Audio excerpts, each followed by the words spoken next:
مسجد الحرام مکۃ المکرمہ اور مسجد النبوی مدینہ المنورہ سے خطبے کا اردو ترجمہ کے لیے ہمارے سوشل نیٹ ورک کو فالو کرنا نہ بھولیں اور اپنے دوست احباب کے ساتھ بھی ضرور شیئر کیجیے۔ خطبہ جمعہ مسجد الحرام، تاریخ 25 ذوالقعدہ 1446 ہجری بمطابق 23 مئی 2025 عیسوی۔ موضوع مصیبت کے وقت صبر۔ خطیب حضرت الشیخ بندر بلیلہ حفظہ اللہ، ترجمہ محمد اقبال یاسین۔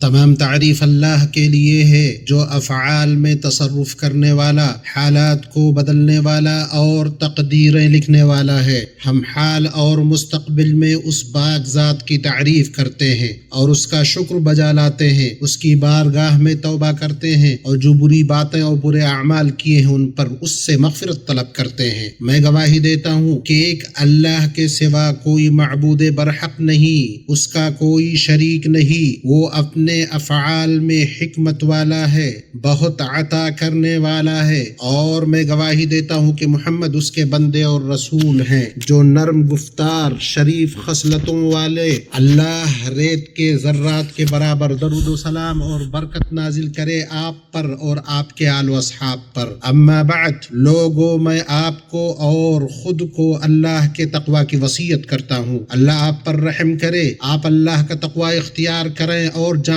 لیں کہ دنیا روبہ زوال ہے، ساتھ ہی وہ خوشحالی و بدحالی اور کشادگی و تنگی کے درمیان روا دواں ہے۔ اس کی فطرت میں گدلا پن ہے، تم اسے گندگیوں اور گدلا پن سے پاک صاف چاہتے ہو، اور زمانے کو اس کی فطرت سے زیادہ مکلف کرنے والا پانی میں آگ کے انگارے کا طلبگار ہے۔ مسلمانوں، اللہ تعالی نے اپنے بندوں پر بلا و مصیبت اور آزمائش میں ان کا حصہ لکھ رکھا ہے جو انہیں لا محالہ پہنچنے والا ہے۔ ماہرین زبان نے کہا، بلا اور ابتلا دونوں ایک ہی چیز ہیں جو آزمائش کے معنی میں ہیں، یہ کبھی نعمتوں سے ہوتی ہے اور کبھی مصیبتوں سے۔ اور بعض نے فرق کرتے ہوئے کہا، اگر مومن اطاعت پر قائم ہو تو ابتلا و آزمائش ہے، اور اگر معصیت پر ہو تو بلا و مصیبت ہے۔ بلا اور ابتلا میں سے ہر ایک مال و جان اور پھلوں کو لاحق ہوتی ہے، اس سے مخلوقات میں سے کوئی بھی نہیں بچ سکتا، اور کوئی بچ سکتا تھا تو اللہ کی چنیدہ مخلوق انبیاء اور رسول بچ جاتے، جو اللہ کے نزدیک سب سے معزز، اس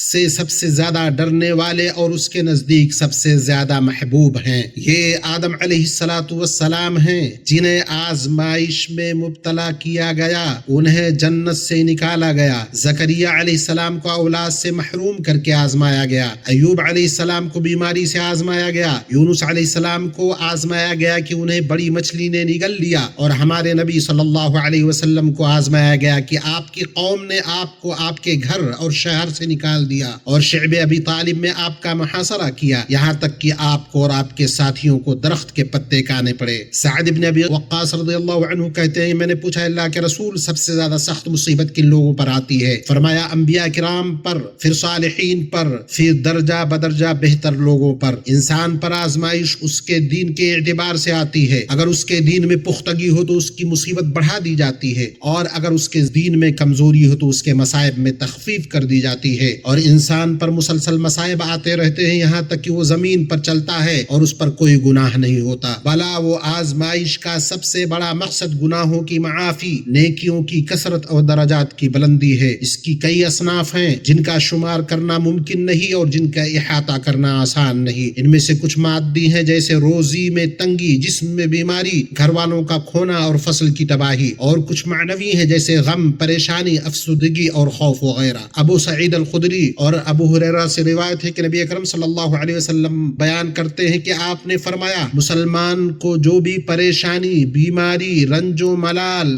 تکلیف اور غم پہنچتا ہے، یہاں تک کہ اسے کوئی کانٹا بھی چبھتا ہے، تو اللہ تعالی اسے اس کے گناہوں کا کفارہ بنا دیتا ہے۔ اسے بخاری نے روایت کیا ہے، اور انہی سے مروی ہے، انہوں نے کہا، رسول اللہ صلی اللہ علیہ وسلم نے فرمایا، مومن مرد و عورت کے ساتھ اس کے جسم، مال یا اولاد اولاد میں مصیبت لگی رہتی ہے، یہاں تک کہ وہ اللہ سے ملتا ہے اس پر کوئی گناہ باقی نہیں رہتا۔ اسے احمد نے اپنی مسند میں روایت کیا ہے۔ اللہ عظیم اپنے بندوں کو آزماتا ہے تاکہ وہ انہیں احساس دلائے کہ وہ اللہ کے محتاج ہیں، انہیں اللہ کی ضرورت ہے، وہ اللہ سے بے نیاز نہیں ہو سکتے۔ یوں اللہ کی طرف دوڑ پڑتے ہیں، اس سے دعا مانگتے ہیں اور اللہ ان کی دعا سنتا ہے، ان کا انکسار دیکھتا ہے، ان کی آہ و گریہ وزاری دیکھتا ہے۔ آزمائش نوازش میں، مصیبت عطا و احسان میں، نقصان عبادت و خضوع میں بدل جاتا ہے، ورنہ اللہ اپنے بندوں کو عذاب دینے سے بے نیاز ہے۔ اس کا فرمان ہے، اللہ تمہیں سزا دے کر کیا کرے گا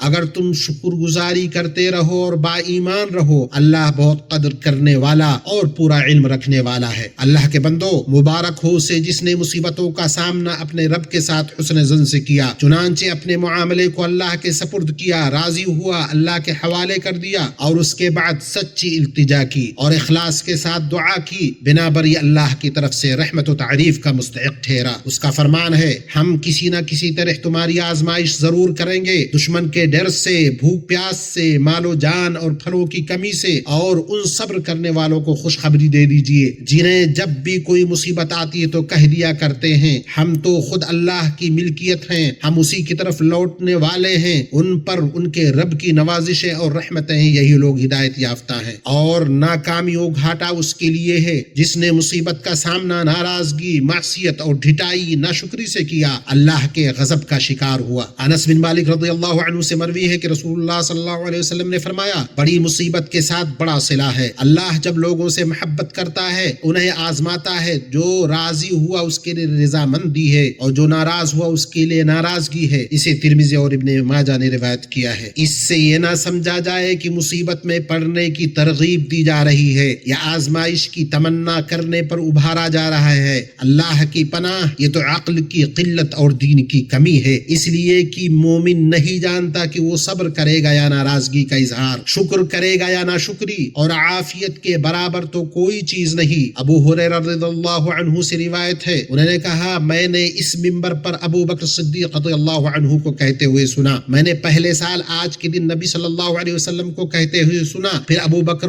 رونے لگے، فرمایا، میں نے رسول اللہ صلی اللہ علیہ وسلم کو فرماتے ہوئے سنا، کلمہ اخلاص کے بعد تمہیں کوئی چیز عافیت جیسی نہیں دی گئی، چنانچہ تم اللہ سے عافیت طلب کرو۔ اسے امام احمد نے اپنی مسند میں اور نسائی نے روایت کیا ہے۔ لیکن جس کے بارے میں اللہ کے علم میں یہ بات ہے کہ اسے مصیبت لاحق ہوگی، وہ آزمایا جائے گا، اسے صبر کرنا چاہے اور جہاں تک ہو سکے راضی رہنا چاہیے۔ اس لیے جو مصیبت اسے پہنچی ہے اسے بہرحال پہنچنے والی تھی، اور جو نہیں پہنچی ہے اسے نہیں پہنچنے والی تھی۔ میں اپنی یہ بات کہتا ہوں، اپنے لیے اور تمام لوگوں کے لیے گناہ سے مغفرت طلب کرتا ہوں، تم بھی معافی طلب کرو، بلا شبہ وہ بڑا بخشنے والا مہربان ہے۔ تمام تعریف اللہ کے لیے ہے، اس کے قضا و قدر پر، اور درود و سلام ہو ان لوگوں میں سب سے معزز ہستی پر جنہیں آزمایا گیا تو انہوں نے صبر کیا، اور ان کے آل و اصحاب پر جو اعلیٰ و روشن اخلاق والے ہیں۔ اما بعد، اللہ کے بندو، آزمائشوں میں سے وہ مشقتیں اور تکلیفیں ہیں جو گرمیوں کی شدت اور سردیوں کی سختی کی وجہ سے لوگوں کو لاحق ہوتی ہیں۔ ابو ہریرہ رضی اللہ عنہ سے روایت ہے کہ رسول اللہ صلی اللہ علیہ وسلم نے فرمایا، جہنم کی آگ نے اپنے رب سے شکایت کی اور کہا، اے رب، میرے بعض حصے نے بعض کو کھا لیا ہے، تو اللہ نے اسے 2 سانس لینے کی اجازت دی، ایک سانس سردی کے موسم میں اور ایک سانس گرمی کے موسم میں، تو یہی وہ سخت ترین گرمی ہے جو تم محسوس کرتے ہو، اور یہی کڑاکے کی سردی ہے جو تم پاتے ہو۔ گرمی اپنی شدت، تپش، لپٹ اور سخت حرارت کے ساتھ آ چکی ہے۔ اس میں عبادات پر صبر کرنا، نیک کاموں پر مضبوطی سے ڈٹے رہنا، اللہ رب السماوات والارض کے یہاں اجر و ثواب کو بڑھا دیتا ہے، جیسے کہ جمعہ اور باجماعت نمازیں پڑھنا، دوپہر کے وقت بیت اللہ کا طواف کرنا، سب سے افضل عبادات میں سے حجاج بیت اللہ کے امن و سلامتی اور خدمت میں لگنا ہے، چاہے وہ سیکورٹی کے شعبے سے تعلق رکھنے والے لوگ ہوں یا دیگر ادارے اور محکمے کے لوگ، بالخصوص آنے والے ان بابرکت 10 دنوں میں جن میں نیکیوں کا اجر بڑھا دیا جاتا ہے، درجات بلند کیے جاتے ہیں۔ آپ صلی اللہ علیہ وسلم نے فرمایا کسی بھی دوسرے دن کا عمل ان 10 دنوں کے عمل سے افضل نہیں ہے۔ صحابہ نے پوچھا کیا جہاد بھی نہیں؟ آپ نے فرمایا جہاد بھی نہیں سوائے اس شخص کے جو اپنی جان اور مال کے ساتھ نکلے اور کچھ بھی لے کر واپس نہ لوٹے۔ اسے بخاری نے روایت کیا ہے۔ اللہ کے بندو، تم اپنے رب کے پاس اپنے عمل کے ثواب کی امید رکھو، کیونکہ اجر بقدر مشقت ہے جب بھی ہو، اور یاد رکھو یہ محض چند دن ہے جو گزر جائیں گے، ختم ہو جائیں گے، لیکن ان کا ثواب اس رب کے پاس باقی رہے گا جس کے ہاں ذرہ برابر عمل بھی ضائع نہیں ہوتا۔ اللہ کا فرمان ہے بے شک اللہ ذرہ برابر بھی ظلم نہیں کرتا، اور اگر کوئی نیکی ہو تو اسے کئی گنا بڑھا کر دیتا ہے، اپنی طرف سے بڑا اجر ادا فرماتا ہے۔ اس کے بعد درود و سلام بھیجو سب سے بہتر مخلوق محمد بن عبداللہ پر، جس کا تمہارے رب نے تمہیں حکم دیا ہے۔ فرمایا بے شک اللہ اور اس کے فرشتے اس نبی پر درود بھیجتے ہیں، ایمان والو تم بھی ان پر درود و سلام بھیجا کرو۔ اے اللہ خوب درود و سلام اور برکتیں نازل فرما اپنے بندے اور رسول ہمارے نبی محمد پر۔ اے اللہ چاروں خلفاء ہدایت یافتہ ائمہ ابو بکر عمر عثمان و علی سے راضی ہو جا، اور باقی عشر مبشرہ سے، بیعت رضوان والوں سے اور تمام صحابہ و تابعین سے راضی ہو جا، اور ان لوگوں سے جو روز قیامت تک ان کی اچھی طرح پیروی کرے۔ اے اللہ اسلام اور مسلمانوں کو غلبہ عطا فرما، دین کے قلعہ کی حفاظت فرما، اپنے مومن موحد بندوں کی مدد فرما۔ اے اللہ مسلمانوں میں جو پریشان حال ہیں ان کی پریشانی دور فرما، جو غم زدہ ہیں ان کے غموں کو دور کر، قرض داروں کے قرض کی ادائیگی فرما، ہمارے اور مسلمانوں کے مریضوں کو شفا عطا فرما۔ اے اللہ ہمارے وطنوں میں امن عطا فرما، ہمارے سربراہان اور حکمرانوں کی اصلاح فرما، ہمارے سربراہ اور حاکم خادم حرمین شریفین کی حق توفیق اور درستگی سے مدد فرما۔